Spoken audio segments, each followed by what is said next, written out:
Coach will open with a comment and Mr. Ham will get you a mic. How's everybody? All right. Well, I think it's really important to get everybody to play to our standard, this week. I think it's easy to get motivated and excited about playing certain games, but I think it's a true test of your character, that it's about how well you play, the pride you have in the performance, and that you motivate yourself to be able to go play at your standard. And, this team has been resilient all year long in terms of being able to overcome challenges. So we can't be satisfied with nothing but the best performance, and I think everybody needs to respond the right way. Now, it's very difficult preparation, especially their offense. First of all, to get a picture of what they do from the scout team is very difficult. Speed of, option football, blocking schemes, and, the defense is always reacting to what the offense does, so that's been very difficult for us. But we're working on it, trying to get it better, trying to get our players to play better and to play fast and understand what they need to do to be able to execute. It's a special day Saturday for 25 seniors. We got the pregame ceremony that we have for them probably is something that really makes me happy and proud to recognize these guys for the contribution that they've made on the field, off, in the community, and as a group they've done an outstanding job of representing the University of Alabama. We're certainly excited about the recognition that they get. I hope our fans really support, this group so that they can do that. Injury-wise, Minka's probably the guy that will not be able to play this week. Dominic, everybody else has been able to practice a little bit. Kenyon Drake also is out, but other than that, I don't really have much about injuries. Start right here with Mark. The offensive line was nominated for the Joe Moore Award today. Just how have you seen that group progress throughout the season? Well, I think in the last couple, 3 games, we really played well. Early on, we struggled with consistency, but in the last 2 or 3 weeks, I thought the group had done a really nice job. Ryan Kelly does a really good job and has done a good job all year, Cam was a little bit banged up early on, and he's really played well the last couple weeks. And, Perschbacher keeps getting better and better and better. Dominic's gotten better as the year's gone on. So, that group has improved, and I think, that's really important. Shank has gotten better. But I think we still have, a ways to go, especially, in pass pro and some things like that, so that we can be a little bit more consistent in the passing game, which is something I feel that as a team, route running, execution, throwing and catching the ball, protection, all those things we need to improve on. Back with Cecil. Just following up on preparation, who's the scout team quarterback when you do have an option team that you're facing? Well, Blake Barnett is this week, and very capable, but it's getting everybody else to move fast enough to make it realistic and get the kind of picture that we need. So, we're working on it. It was better today than it was yesterday, so hopefully it'll be better tomorrow. Last year, defensively, the big plays were an issue at the end of the year. It seems like this year, offensively, had some pretty good production with the big plays. I guess, how important has that been so far this year? Well, I think big plays are always important. We had some big plays for touchdowns in the last game, but if you look at numbers of big plays, we had 4 or 5. Our goal was to have 9 or 10. Explosive plays, that doesn't mean they're 60-yard plays. It means they're 15 and 20-yard plays, and we need to be more consistent and be able to reach that goal. I think one of the issues we had on defense in the last game was we gave up a few big plays. Some of it was just ball judgment, being in position to make plays that we didn't make. Some of it was not so good tackling, yards after first contact. So we need to work on improving those things on defense to cut down on the big plays that we gave up, this past week. Over here with Aaron. You guys don't get to play regular a lot on defense, but when you are, what have you seen from Darren Lake? And I guess he's one of the stronger guys on the team. What has he brought? Well, Darren has done a really good job for us. He's a real strong, guy in the interior. Does a good job of playing nose for us. And there's probably not a guy that I'm prouder of on our whole team than Darren Lake in terms of, where he's come as a person, how well he's done in school based on, his academic background, and how much he's improved as a football player. So, seeing those kind of guys come from where he came from and being successful, having a chance to graduate, getting to play and improve here as a player, that's what college football is probably all about, and certainly the reason that I love it. Up front with Kurt. Coach, this is a little bit frivolous, but I was wondering what goes into the what I'm factors from go West in. Virginia, man. I don't know what frivolous means. What factors go into? It's a light week for me.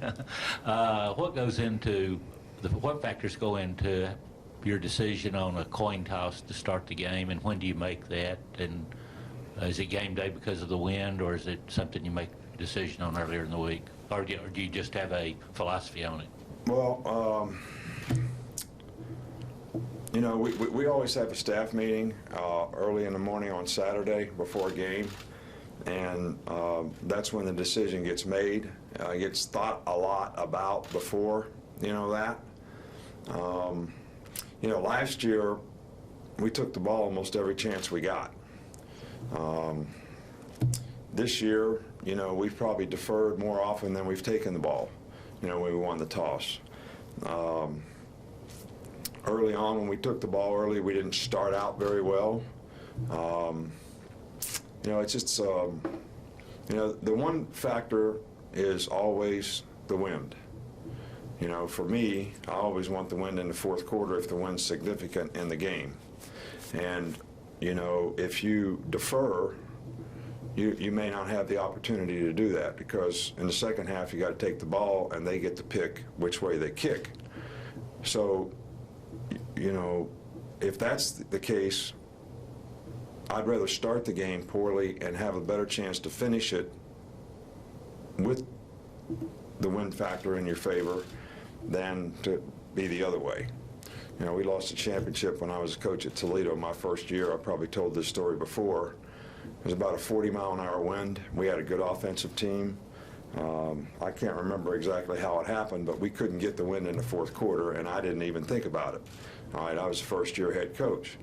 So we go 2 minutes at the end of the game, and I think the score is 13-12. We're losing at Central Michigan, and this is the only game we lost in the MAC. And we get down to like the 20-yard line, and we got a good kicker, and the wind's blowing about 40 miles an hour right in his face. And if he makes a kick, we could win. He could have made it from 60 yards with the wind and couldn't make it from 20 against it. So he kicked it, and it got about 3/4 of the way there and just went straight down. And we lost. So I kind of decided then that you need to have the wind in the fourth quarter if you have a chance.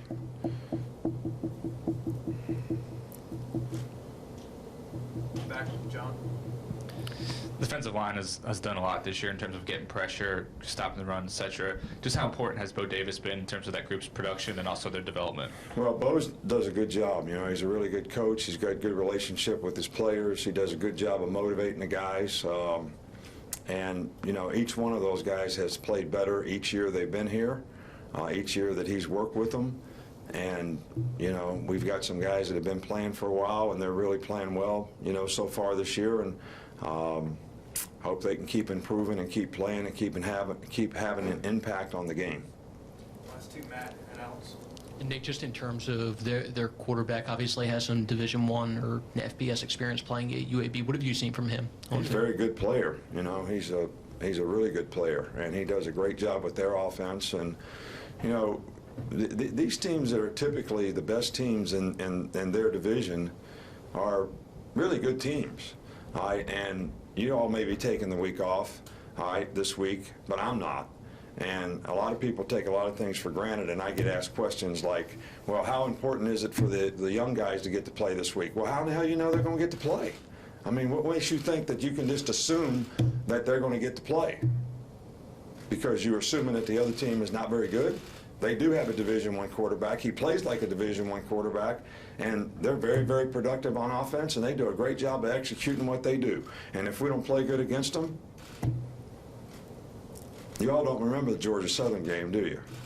I don't think we had a guy on that field that didn't play in the NFL, and about 4 or 5 of them were first-round draft picks. And I think that team won a national championship, but I'm not sure. And they run through our ass like shit through a tin horn, man, and we could not stop them. Could not stop them. Could not stop them. Because we couldn't get a look in practice. We didn't practice it right. All right, and everybody said the same thing in that game. Y'all took a week off. All right, this wasn't important. All right, so it's not important to anybody else. It's got to be important to the players, and it's got to be important to us. You know, everybody gets all excited about the beginning of the season. You know, you get excited about getting married. All right, but after you're married for a while, you know, you got to have a process to make it work. All right, and no matter what happens, we need to have a process to make it work in every game that we play. Every game that we play. Can't assume anything. I don't even know what you asked me, but I just wanted to say that.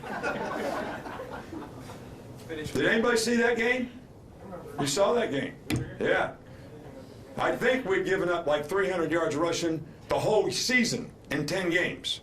That's like 30 yards a game. And all anybody wanted to talk about was how dominant the front was and how nobody could run against us. They got 300 yards rushing in one game. You don't remember that? I don't know, maybe you weren't around then. I don't know, maybe you're not old enough. Finish up here. Please finish well, Alex. You sure you want to ask? I wanted to ask you, obviously, seniors are important every year, but how special and how much has this senior class been leaders this year as compared to maybe other years? No, we have a lot of guys that in the senior class that have been great contributors, you know, in this program. I mean, I'm not going to go through the guys individually, but we have, you know, 6 or 7, you know, seniors on defense that have really played a lot of football and been very, very productive players. They've been, you know, really good about influence and affecting other people, you know, in a positive way, which is, you know, part of leadership.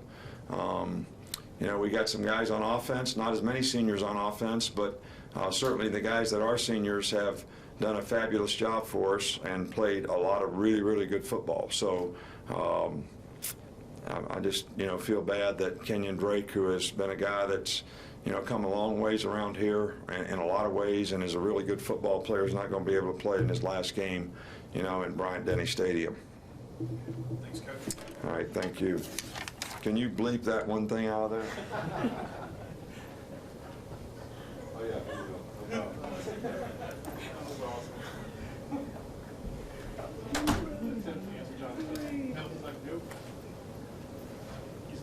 Again,